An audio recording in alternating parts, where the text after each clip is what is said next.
Hello everyone. इस video में हम लोग करेंगे जेईई मेंस 2019 के 12th जैन इवनिंग शिफ्ट का क्वेश्चन ना।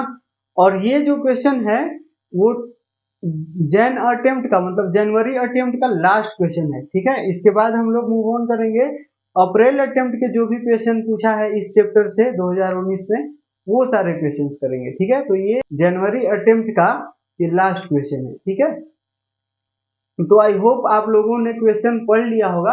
देखो मैं समझाता हूं। Z1 एंड Z2 भी two complex numbers satisfying these two equations। ठीक है, Z1 और Z2 टू कॉम्प्लेक्स नंबर्स हैं सच दैट दिस एक ये एक इक्वेशन है और दिस इज अनदर इक्वेशन, और इन दोनों इक्वेशन को जो है ये सेटिस्फाई कर रहे हैं। ठीक है ना, तो अपने को फाइंड करना है minimum value of modulus of Z1 minus Z2। ठीक है, तो ये क्वेश्चन मतलब आपको थोड़ा सा जानकारी होगा। अगर ये दोनों अगर चमक गया होगा ना, अगर ये दोनों चमक गया होगा तो ये बिल्कुल ओरल क्वेश्चन है। समझ में आ रहा है? देखो मैं बताता हूं आपको, ये कॉन्सेप्ट पता होगा। जेड मॉड जेड क्या रिप्रेजेंट करता है? मॉड जेड इक्वल टू लेटर से आर है, तो क्या रिप्रेजेंट करता है ये? तो ये रिप्रेजेंट करता है सर्कल। ये क्या रिप्रेजेंट करता है? ये रिप्रेजेंट करता है सर्कल। ये क्या रिप्रेजेंट करता है? ये रिप्रेजेंट करता है एक सर्कल जिसका सेंटर क्या होता है? ओरिजिन। जिसका सेंटर क्या होता है? ओरिजिन होता है। ठीक है, where are is the radius of this circle. ठीक है, आर क्या है जी? आर है रेडियस। समझ में आया? ये रिप्रेजेंट करता है मॉड जेड इक्वल टू अगर आर है तब। आप करके देख लो ना यार। जेड को मान लो कि जेड बराबर एक्स प्लस आई वाई है, तो मॉड जेड क्या होगा? तो मॉड जेड हो जाएगा क्या? Square root of x square plus y square. ये तो पता है ना भाई, मॉड जेड क्या होता है? Square root of x square plus y square. तो आप इसको यहाँ चिपका के देखो तो यहाँ क्या हो जाएगा? Square root of x square plus y square equal to R. आप दोनों तरफ स्क्वायर कर दो, तो स्क्वायर करेंगे तो ये रूट खत्म हो जाएगा, इधर स्क्वायर आ जाएगा। समझ में आया? तो ये क्या है? ये भी तो आप कोऑर्डिनेट ज्योमेट्री अगर पढ़े हो 11th क्लास में, अगर सर्कल पढ़े हो तो आपको पता होगा x square plus y square equal to R square. ये क्या है? ये सर्कल का ही तो इक्वेशन है। समझ में आया ना? तो ये सर्कल का इक्वेशन होता है, तो वही हम लोग कॉम्प्लेक्स रूप में वह कॉम्प्लेक्स फॉर्म में ऐसे रिप्रेजेंट करते हैं। सर्कल का इक्वेशन ये होता है। Mod Z equal to R जो होता है वो सर्कल का इक्वेशन होता है जिसका ओरिजिन, जिसका ये सेंटर जो है वो ओरिजिन पर होता है, और रेडियस जो ये होता है मॉड जेड के इक्वल टू जो होता है वो। ठीक है, समझ में आया?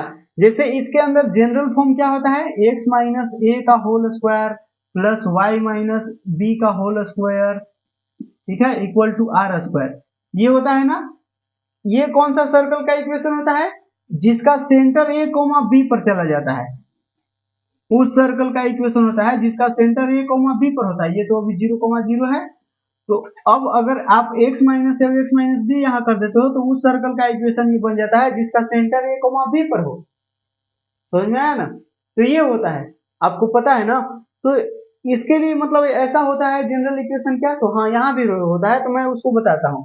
जैसे आपको ऐसे लिखा हुआ है ना, Z minus Z not, Z minus Z not. किसी भी कॉम्प्लेक्स नंबर को आप ये कार्टेशियन प्लेन पर, कार्टेशियन प्लेन वैसे नहीं, उसको कॉम्प्लेक्स प्लेन बोला जाता है, आर्गेंट प्लेन बोला जाता है, आर्गेंट प्लेन बोला जाता है। ऑल्दो वो रहता कुछ ऐसा ही है, कार्टेशियन प्लेन जैसा ही।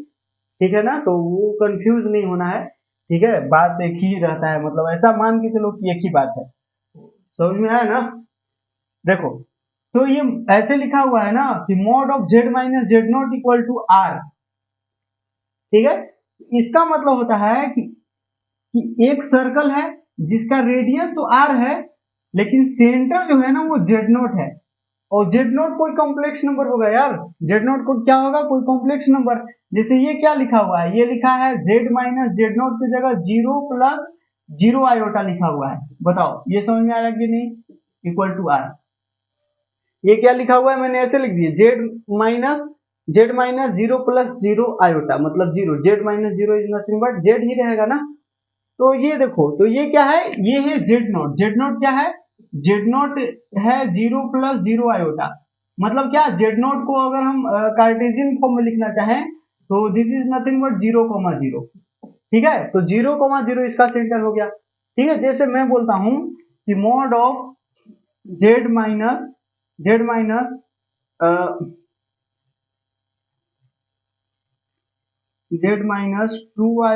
2 प्लस 3 आयोटा, ऐसे लिख दिया, ठीक है।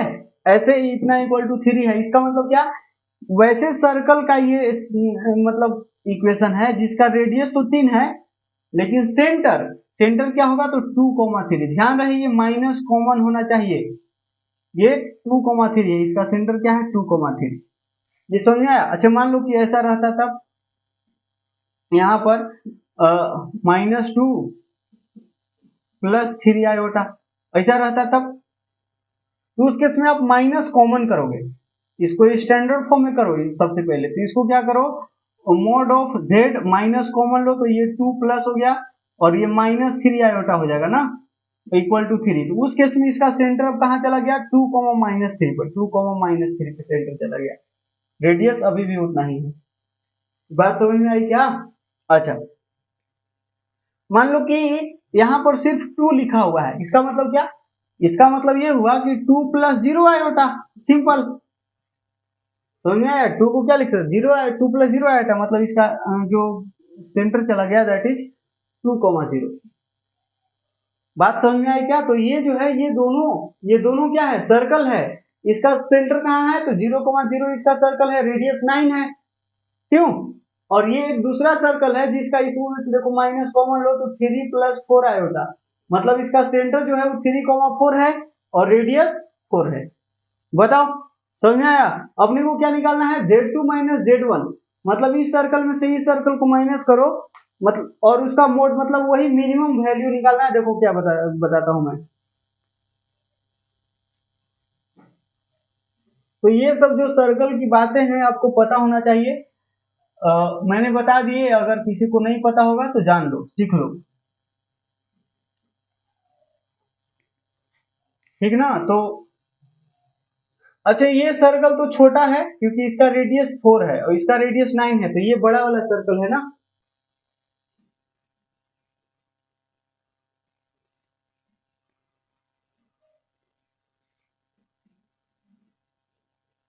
ठीक है, अब सही।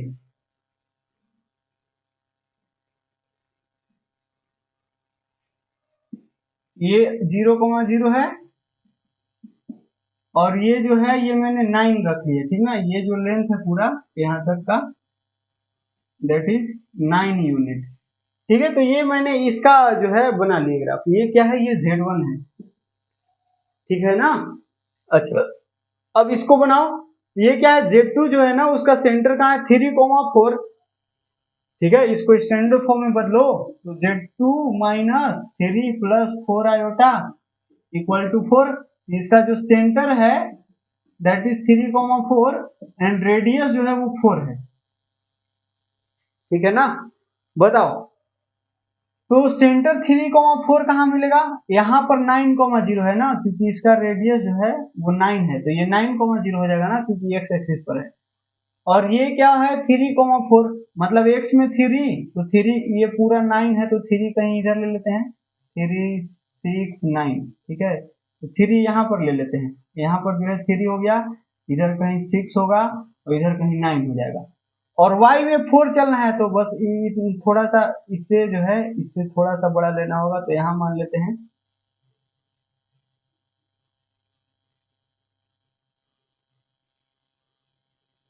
ठीक है। तो ये क्या हो गया, ये एक सेंटर हो गया 3,4 और 3,4 सेंटर लेकर के 4 रेडियस का, 3,4 को सेंटर ट्रेट करके 4 रेडियस का अपने को एक और सर्कल बनाना है ना, ठीक है ना। तो ये है 3 और ये 3 है और ये 4 है, तो ये कितना हो गया, ये बताना जरा। ये 3 है, ये 3 है, ये 4 है, तो ये कितना हो गया, पाइथागोरस लगा लो ना, 3 3 जा 9 प्लस 16, तो ये 25, तो 5 आ रहा है नजर, ये कितना हो गया, ये हो गया 5, लेकिन अपने को कितना बनाना है 4 रेडियस का, ठीक है। तो बताना, अच्छा एक चीज बताना, अगर ये पूरा 5 हो गया तो इधर कितना बच रहा है भाई, इधर कितना बच रहा है बताना, क्योंकि इसका रेडियस कितना है बड़े वाला सर्कल का, बड़े वाला सर्कल का रेडियस 9 है, तो 5 तो यहाँ है, मतलब ये पूरा लेंथ भी 9 होना चाहिए ना, तो यहाँ से यहाँ 5 है, तो ये वाला कितना होगा, ये 4 होगा, ये क्या होगा 4 होगा, मतलब यही वाला रेडियस लेकर के अपने को सर्कल ड्रॉ करना है, ठीक ना, यही वाला रेडियस लेकर के अपने को क्या बनाना है, सर्कल बनाना है। बताओ समझ में आ रहा है, मतलब ओवरऑल ये जो Z2 बनेगा वो इसको Z1 को टच करेगा कि नहीं करेगा, करेगा ना, ये क्या करेगा Z1 को टच करेगा, ठीक है। और इसका रेडियस इधर से 4 लेना है, तो ये 4 कहीं जो है ये पूरा 5 है, तो 4 कहीं इधर आएगा, ठीक है। तो ये जो है ये कुछ इस तरह का ऐसे बनेगा, जो भी बने, लेकिन अपने को इधर से मतलब ही नहीं पड़ेगा, क्योंकि minimum value of Z1 minus Z2 निकालना है, मिनिमम वैल्यू ऑफ Z1, अब दोनों तो टच कर रहा है, मतलब मिनिमम वैल्यू 0 हो गया। अरे यार डिस्टेंस ही तो निकालना है दोनों के बीच की, Z1 माइनस Z2 का मोड, मतलब दोनों के बीच जो है एब्सोल्यूट डिफरेंस डिस्टेंस, ठीक है। तो ये पूरा ये जो है Z1 है और ये क्या है Z2 है, और दोनों को आपस में टच कर लिए, तो दोनों के बीच कितना डिस्टेंस है, Z1 और Z2 के बीच जो है 0 तो है, मिनिमम पूछ रहा है, मिनिमम समझ में आ रहा है ना, मतलब कम से कम कितना दूरी हो सकता है, 0 हो सकता है, ठीक है, क्योंकि एक दूसरे को क्या कर गए टच कर गए, समझ में आया। जैसे मान लो कि ये वाला सर्कल इस पॉइंट से पास करता, इस पॉइंट से पास करता, मान लो कि ये Z2 जो है इस पॉइंट से पास करता, तो ये वाला पॉइंट क्या है, ये वाला पॉइंट क्या है, चाहे ये वाला पॉइंट देख लेते, ये वाला पॉइंट क्या है, तो ये चूंकि 5 है तो यहाँ भी आएगा, तो ये 5 होगा, ये क्या हो जाएगा 5 हो जाएगा, और ये 9 है, तो डिस्टेंस कितना रह जाता 4 का डिस्टेंस रह जाता, समझ में आया, ठीक है। लेकिन उसमें भी देखना पड़ता कि मिनिमम किधर हो रहा है, अगर इधर मिनिमम होता तभी इधर देखते, जैसे यहाँ ये सर्कल वाला बना, ये सर्कल बनाए, तो ये मिनिमम डिस्टेंस था, उससे ज्यादा भी तो हो सकता है ना, समझ में आया। ये जो है यहाँ पर जो है मिनिमम डिस्टेंस 0 है, मिनिमम पूछा था तब ना यहाँ डिस्टेंस 0 है, लेकिन और भी जैसे इधर से देखोगे तो ये देखो, तो ये 0 है, इतना दूर पर है, ये वाला सर्कल यहाँ है, यहाँ पर है, और ये यहाँ से आप देखोगे तो ये काफी दूर पर बैठा है, ठीक है, समझ में आ रहा है। तो मिनिमम और मैक्सिमम इस तरह का क्वेश्चन आते हैं, ठीक है, वो आपको बहुत सारा क्वेश्चन आपको बुक में भी, रेफरेंस बुक आप जो भी सॉल्व कर रहे होगे उसके अंदर मिल जाएगा, क्योंकि इस तरह का क्वेश्चन पूछे जाते हैं, ठीक है, कॉम्प्लेक्स नंबर से। तो आई होप ये क्लियर हुआ होगा। तो इसका आंसर क्या हो जाएगा, इसका आंसर हो जाएगा ऑप्शन फर्स्ट 0 हो जाएगा, क्योंकि ये दोनों टच कर गए, इसीलिए दोनों के बीच का जो डिस्टेंस हो गया वो 0 हो गया।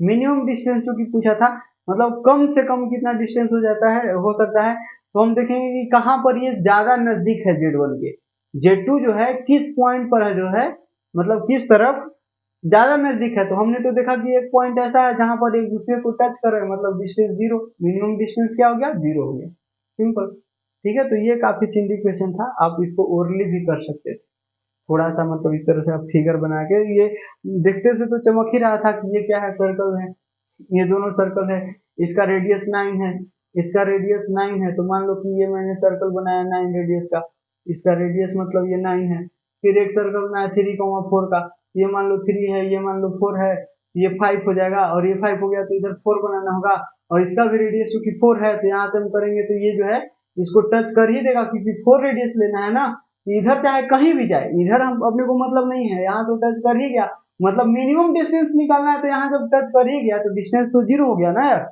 समझ में आया, डिस्टेंस 0 हो गया तो खत्म, खेल खत्म, समझ में आया। तो इस तरह का क्वेश्चन आपको करते आना चाहिए, ठीक है, आप इस तरह का क्वेश्चन प्रैक्टिस कर लेना, ठीक है, आपके रेफरेंस बुक में इस तरह के ढेर सारे भर भर के क्वेश्चन दिए हुए होंगे, ठीक है।